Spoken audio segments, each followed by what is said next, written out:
Welcome back to the Koalition Gaming. Today, we need to talk about Wuchang Fallen Feathers.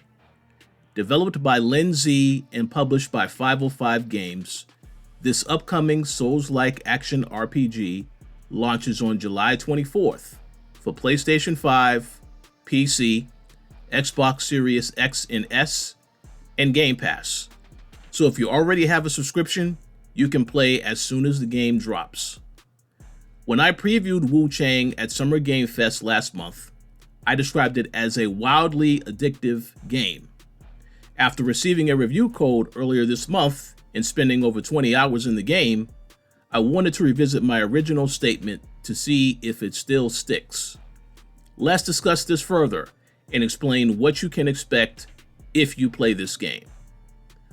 Wuchang Fallen Feathers takes place in Shu during the late Ming Dynasty. The story revolves around Bai Wuchang, a female pirate suffering from amnesia and a mysterious illness known as the Feathering Disease. This unique disease makes its victims crazy and slowly turns them into monsters.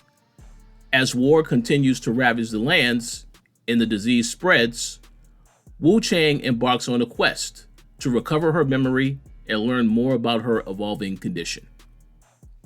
Most of the story is told through interactions you can have with other characters while exploring the world. Some dialogue conversations are meaningful because they unlock items and reveal pieces of Wuchang's backstory. Other interactions with horrific creatures, regular people, and crazed, disease-stricken individuals are more hostile and immediately throw you into situations where you'll have to defend yourself. Many can tell you are infected with the Feathering Disease, which makes every dangerous encounter feel like it could be your last. As you continue to familiarize yourself with this corrupted world, shrines and altars are located in key areas and serve as save checkpoints. When you access one of these sacred objects, performing a blood offering is the key to activating it. These shrines are especially helpful, allowing you to respawn at them anytime after getting killed. But the same enemies you killed before in that region return too.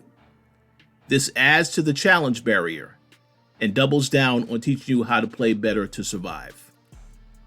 These are also great areas to stop and learn more about the world's lore, change Wuchang's outfit, and determine which equipment to use for your next battle. Earning points and leveling up abilities is also straightforward, like most RPGs. Souls-like fans who love combat won't be disappointed with Wuchang Fallen Feathers. You'll gain access to several weapons, including long swords, dual blades, spears, axes, and one-handed swords. Each weapon has a status attack measured by strength, agility, magic, and feathering. Certain weapons also have special attacks and can be equipped with unique items to aid power and effectiveness. Next to your health bar, the stamina bar is the most important meter worth paying attention to. Tiring out easily after spending a ton of energy executing a move or evading an attack is the quickest way to get yourself killed. While parrying is common in most action games like this, Wuchang uses a different mechanic called shimmering.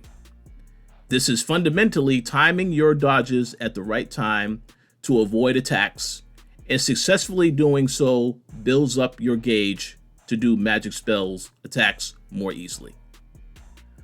One of the most significant components of making an awesome Souls-like game lies in having some challenging, ruthless bosses to fight. So far, Wuchang Fallen Feathers has delivered in this category, as I'm having a ton of fun studying enemy patterns and finding precise ways to defeat them.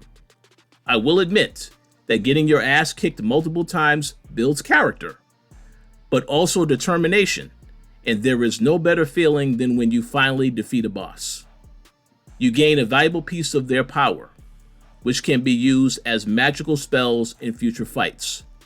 In addition to this, every time you die, your madness grows, and once it reaches its peak level, your inner demon emerges and can attack both you and nearby enemies. This was a cool mechanic that could sometimes work to your advantage with other enemies, except for the main boss battles. There is one ally that I called upon for help in a boss battle very early in the game, but for the most part, these fights are meant to be singular experiences that will put you to the test. Let me be very clear and say that I don't consider myself an experienced Souls-like gamer. While I played Elden Ring and Sekiro Shadows Die Twice, I was most impressed by the first Berserker Kazan, and would put Wuchang in the same category as that game. If you're a fan of the genre, then you have a good idea of what to expect, and will most likely enjoy what this game has to offer. When it comes to graphics and performance, Wuchang Fallen Feathers looks great on the base PlayStation 5 console. The three main performance mode options are Quality Mode, which prioritizes visual fidelity at 30 frames per second, Balanced Mode, which offers 40 frames per second with a 120 Hz refresh rate, and Performance Mode, which targets 60 frames per second. If you have a PlayStation 5 Pro, you'll have the added benefit of more frames per second and sharper visuals. In all honesty, the absolute best way to experience this game is on PC. I can confirm this after playing PC demos during GDC and Summer Game Fest earlier this year. This shouldn't come as a surprise, as you can max out your PC system even more than a console. But I definitely would recommend checking out what Digital Foundry has to say, as they are considered the real experts on this topic. I've only just begun to scratch the surface of what Wuchang Fallen Feathers has to offer, but I can confirm that I'm having an awesome time. I have been curious about this game since it was revealed back in 2021, and I have been wondering what separates it from others. I believe the inner demon system, exhilarating combat, and the main protagonist being afflicted with a disease marked as both a gift and a curse makes it feel like a somewhat unique experience. If you are a die-hard Souls-like fan looking for another title to sink your teeth into, then this might be exactly what you need. Stay tuned for more of my thoughts on this game in the future, once I finally completed it. Are you planning on picking up Wuchang Fallen Feathers? Let us know in the comments section. If you enjoyed this content, please consider liking and subscribing. Thanks for your continued support, and stay tuned for more here at the Koalition Gaming.